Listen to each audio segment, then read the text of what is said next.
Today we're going to be talking about building tiny houses and the different expenses.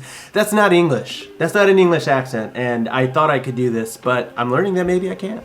I'm so sorry. Don't add that.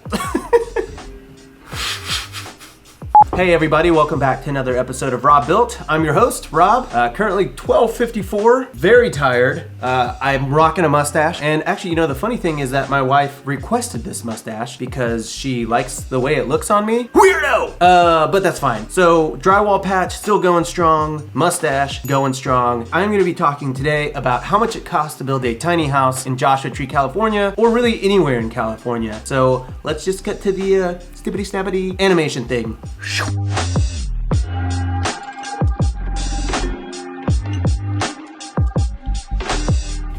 And we're back! Before we hop into today's video where we cover the different costs associated with building a tiny home, specifically in Joshua Tree, California, I'd like to direct you to the last video that I posted, which is called How Much My Tiny Houses Make. And I actually get pretty in-depth in there on my gross and my net profit. A lot of people always ask me what I make on those, so be sure to watch that video and you'll get pretty much all the information you could want in terms of how much money you can actually make with a tiny house. I'll link that up here. If you're new to my channel, I do videos on tiny houses, building tiny houses, permitting them, side hustles, Airbnb, and everything in between. If you find my content useful, be sure to hit the like button down below. Consider subscribing and hitting the little bell next to that subscribe button so that you're notified anytime that I post a new awesome cool little ditty from the Robuilt channel. Alright, let's talk about basic tiny house construction costs. Now, I've got a little spreadsheet here that I use throughout the build. It's highly professional, but I edited a few things to make it a little bit more concise and easy to kind of understand for YouTube. But what I've essentially done is broken it up into 3 different sections. My first section, upfront cost. My second section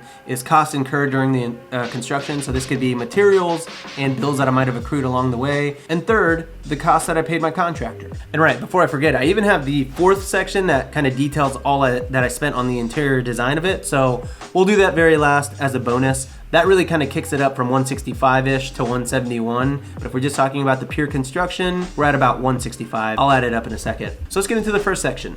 Okay, so I'm gonna take you through the upfront costs here. I'm gonna kind of just take you through the highlights of this. I don't wanna run you through every single thing, but some of the really big things that stand out in the upfront costs. So as you can see here on land, I spent $12,500. And then for drafting, I basically had the plans for my tiny house here, but I had to revise them quite a bit. I changed the location of the front door. I added a balcony. I added a carport. There was just kind of like a lot of back and forth between me and my draftsman. And so that came out to $1,500 roughly. My site plan, $250. And then for all my percolation tests here, I spent about $1,000 in different fees. You know, between having them reviewed, having them reprinted, everything like that. Title 24 report, $99, pretty standard fee there. Structural engineering cost me about $2,500. That's not something that you can really avoid. That's not really a fee that gets any cheaper. I mean, even for a tiny house, engineering is still thousands of dollars, and I'm not really sure why, but I think it's just because the same amount of mathematics and calculations go into it. So regardless, you're gonna spend thousands of dollars here. You might be able to call around and get lower quotes. I called a few different places and they were all around this mark, so I don't really think it gets cheaper than this. And then my final plan check review was $1,642, and that was the second time that I had to pay plan check fees. The first time, which I actually missed it here, was $792. So in total, I'm not gonna math that out, but about $2,400 just in plan check. And then I had to pay school fees, which go to the children's, and that was about $1,021.44.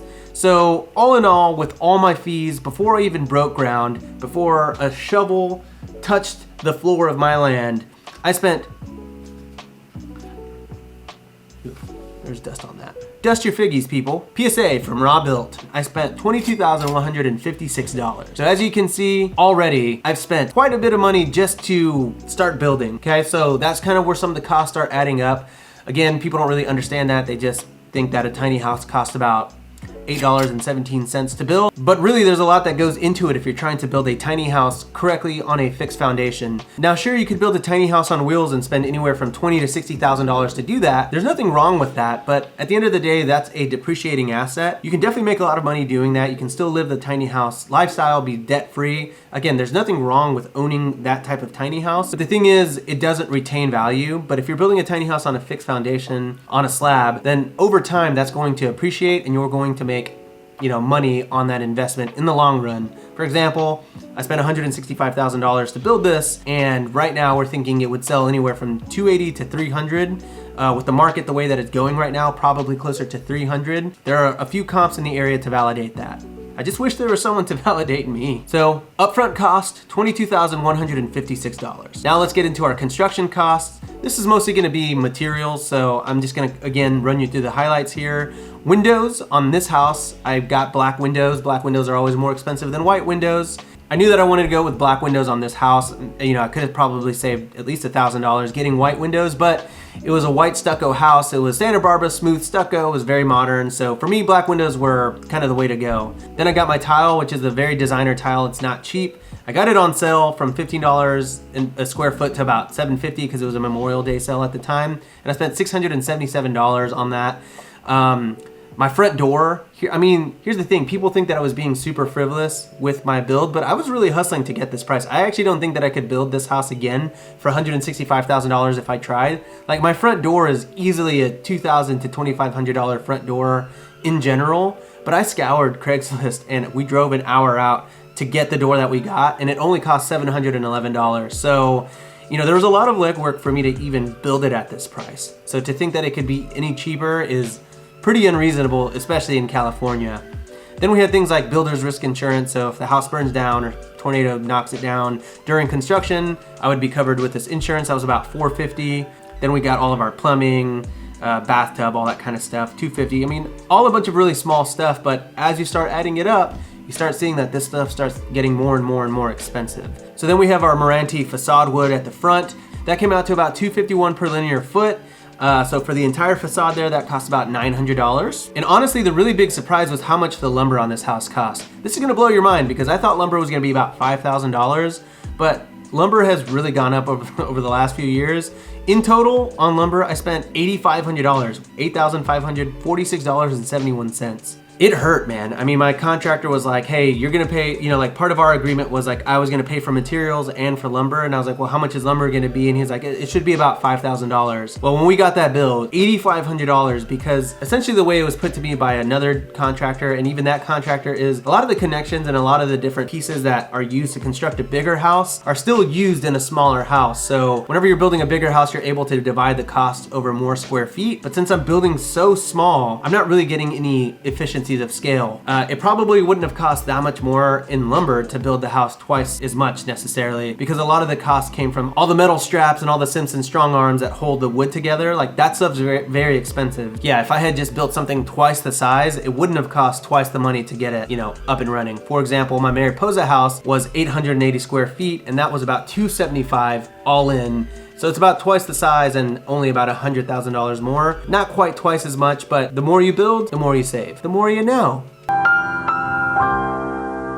Then my vanity here, $302.22. And then we get into the payments that I used while I was financing this. The way I mostly financed this was through a HELOC, a home equity line of credit, which was 0% interest for the first 6 months and then 4% after that, which is a rockin' deal. Very cheap way to get money. And then for the payment to card 2140, credit card that it was 0% interest for 18 months. So, and I was also getting points from it, so I figured why not buy materials with it. Then we got our cabinets here, which is about $1,500. My stove and microwave, about $800. Fridge, about $700. And then to set up my electrical, to actually connect the electrical pole in the back of my property to my house was about $1,000, $1,037.06. And then the last two big items, landscaping, about $1,600, which was actually a really good deal for what I got on the house. And when I got the appraisal back from the house, they appraised the landscaping at $20,000, so slam dunk. Best $1,600 I've ever spent. And then lastly, washer and dryer, that came out to about $883. So with that, all of the materials for my house, from my blinds, to my appliances, to my wallpaper, to even the payments that I made on my HELOC, my home equity line of credit, that all came out to $31,698.31. Just the materials on my 300 square foot tiny home. So you add up the cost to permit the thing, $22,000, to the cost of all the materials and then a few other little things. You know, that's roughly gonna come out to $53,000 on materials and permitting. And then we get into the very last expense here, which is contracting. So what my contractor bid out for this tiny house was $103,750. And that was to basically do all the framing, the electrical, the rough plumbing, the stucco, the tile work, pretty much everything, right? That was kind of the base price. And then from there you have what are called charge orders. And that's where they charge you for extra kind of little things that you add along the way.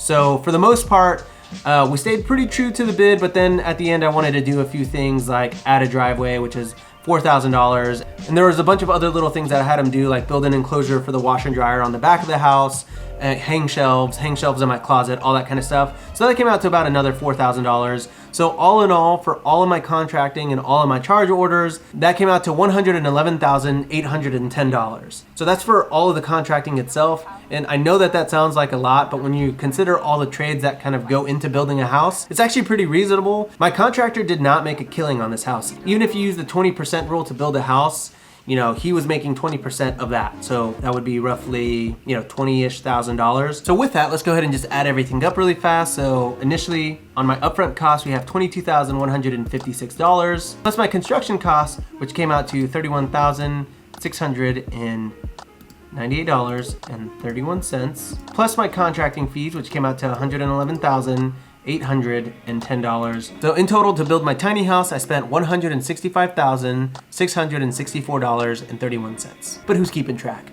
So bonus round, let's go ahead and talk about all the supplies and all of the decor that I bought for Casita Conejo. In total, I spent $5,461.21. That included everything: my couches, my rugs, benches, fire extinguisher, first aid kits, picture frames for my gallery wall, all of the art that I purchased for the house, blankets, sheets, pillows, throw pillows.